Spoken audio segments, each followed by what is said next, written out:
We have questions, but before that, in fact, one thing, His Holiness, I'm sorry, Your Holiness, you say that, I'm thinking of your legacy, in 20, 30, 40 years' time, right? I mean, often you have been talking about India. I mean, for me, for our students, could you tell us, focus on Tibet, not on India, let's say. You have been trying for the last 30 years, trying to convince China that you are not interested in independence. You want middle way, genuine autonomy. You have been repeating that many times. And the Chinese hardliners don't believe you, right? So I'm just wondering, let's say in 20, 30 years' time, right? Don't you think that people who are, let's say, burning themselves in Tibet, self-immolation, they're not saying we are burning ourselves a middle way. They're burning themselves because they want you back in Tibet. Or they're burning themselves for freedom. So in some sense, don't you think that a middle way, since it has not achieved anything with the Chinese government, is actually going against the Tibetan interest, because neither are you able to go back to Tibet, nor are you giving hope to Tibetans about freedom. So don't you think middle way is problematic now? I think in our exile parliament, among some discussions, there's some people, some member, mentioned something like this. The Tibetan want independence. And then some our representative, expressed those people inside Tibet, those Tibetan who want strongly Dalai Lama's return. That does not mean they want Dalai Lama return, but they do not agree Dalai Lama's view or Dalai Lama's wish. It's contradiction. So one of the representatives responded to this by saying some of the representatives responded to this by saying that since the majority of the Tibetan insides expressed strong wish to see the Dalai Lama return, but that also means that they are also supporting His Holiness's vision for future Tibet. So otherwise it'll be contradictory to want to see the person come back, but not to listen to what he has to say. So actually, last few decades, I met a number of Tibetan intellectuals from Tibet, and also some young students. Everyone, I think I met, few hundred. Some are in India, some are in America, some are in Japan, some are in Australia, in different places. So all fully agree, support about our sort of stand, our approach. They know the reality. They may not have sort of long-term sort of holistic view, but they know the reality. Now, for example, I think they return Dalai Lama and complete independence. I think that itself contradiction. Middle way approach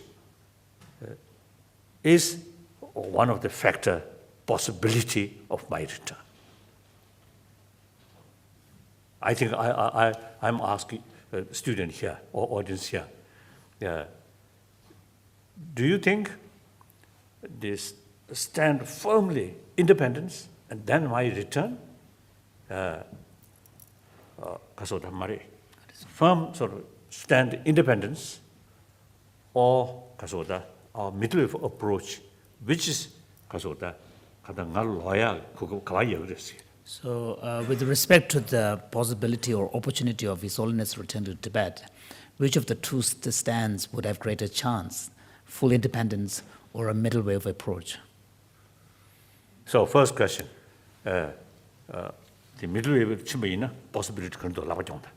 So those who agree that if we approach in the middle way, that there will be a more chance and opportunity for the Dalai Lama's return. Can you raise your arms? I believe that. Of course, I have to raise. And then our speaker also believe that. He was slow in raising his hand. Yes. 다 딘다 가소래 complete independence channel in Tanamala, the Lalagris. So those who believe that if we stand for complete independence, it will be, the chances are greater for the Dalai Lama's return to Tibet. And Now, next question. If we stand independence, government of India support or not?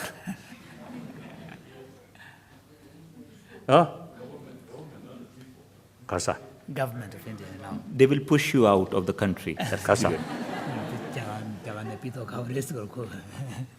Actually, a few years ago, 그들이 먼저 초진수해. 가. November 2008.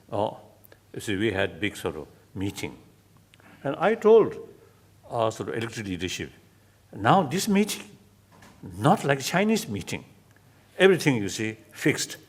Then just a mere call the people, not that way. Completely up to them.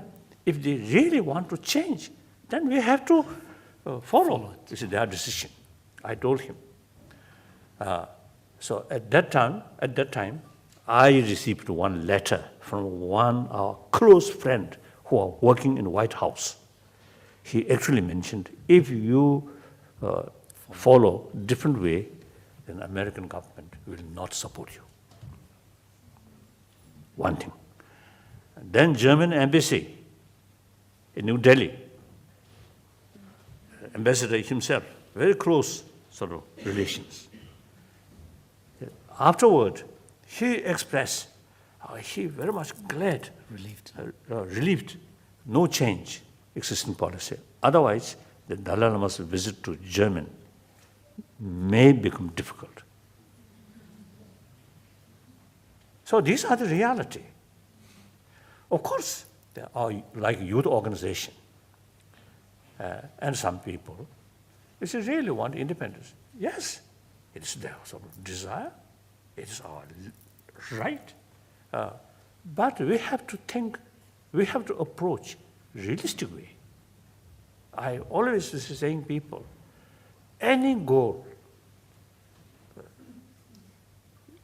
must approach realistic way. Otherwise, we cannot fulfill, we cannot achieve our goal. So therefore, in political field or religious field or economy field, or environment field, anything, even the family matters. Also, it should be realistic. That's why the education becomes so important.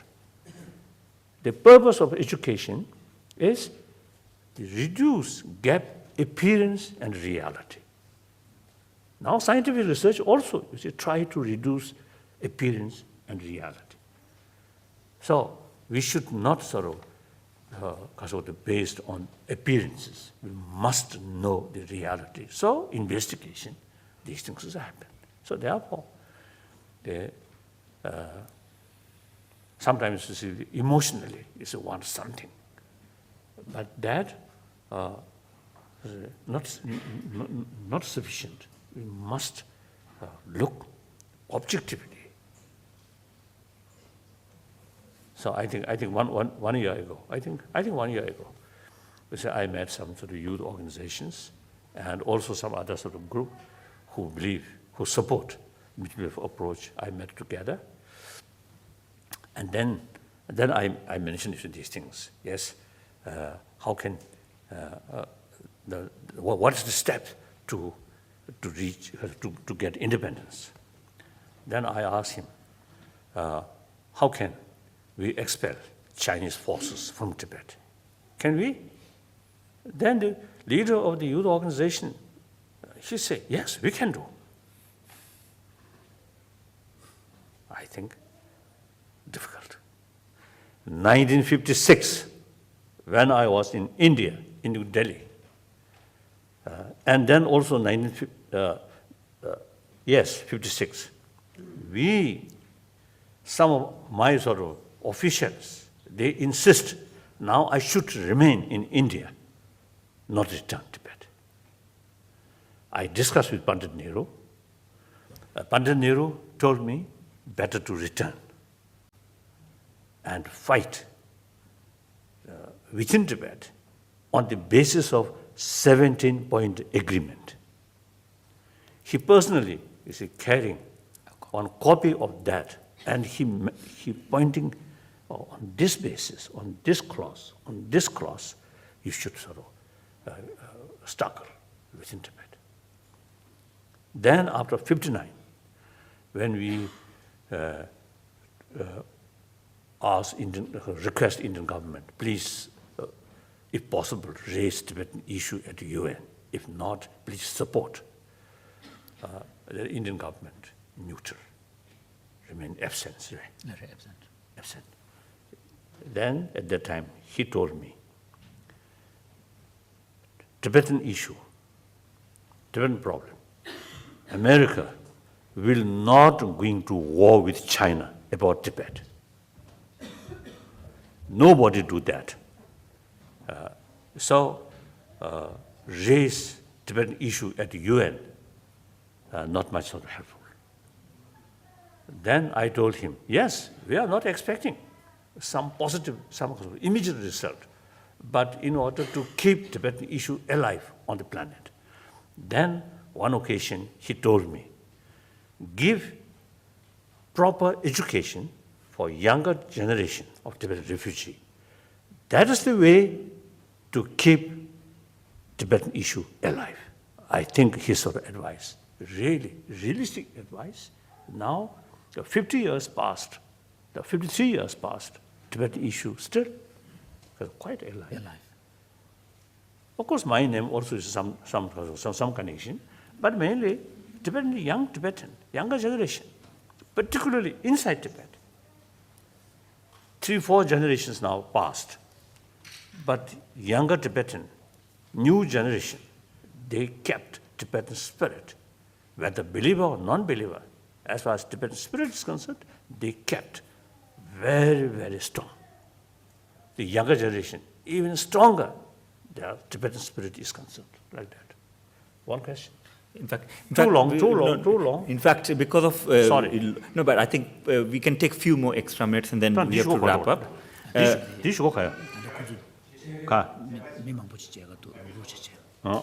we'll do. So in fact, okay. I'll do 2-3 questions. Yeah. In fact, I will shorten my answer. Yeah. So basically, if I'll have to, I know many of you were expecting to ask questions. We have no time, except for, I would ask Tudor, because there were students who had sent me questions in advance, so we can't take any other random question.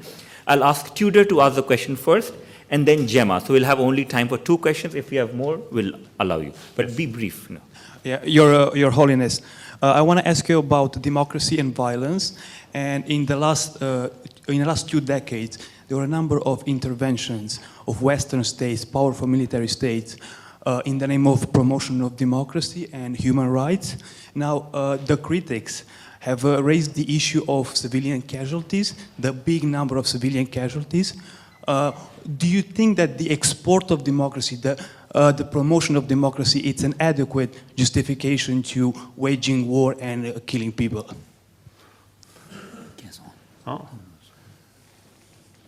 President Bush, former president of America, since my first meeting, immediately I developed the respect, or I love him. Very nice person, on human level, very nice. More formality, immediately we become very close friend from first meeting. Then, after Iraq war, another occasion, our meeting, and I told him, I love you, I respect you, but some of your policy, I have some reservation. He smiled. So I think Iraq sort of intervention, their goal is good, elimination of dictator, and brought democracy, freedom, Iraqi people. Goal is good, motivation is good, but method involved violence. So violence, I think one sort of violence is One characteristic. Oh. One characteristic of violence. It's unpredictable. Although initially you want to carry some limited violence, but once violence committed, it easily can become out of sort of unexpected sort of consequences. So that exactly happened. So therefore, it's always safer, better avoid using violence. Yes?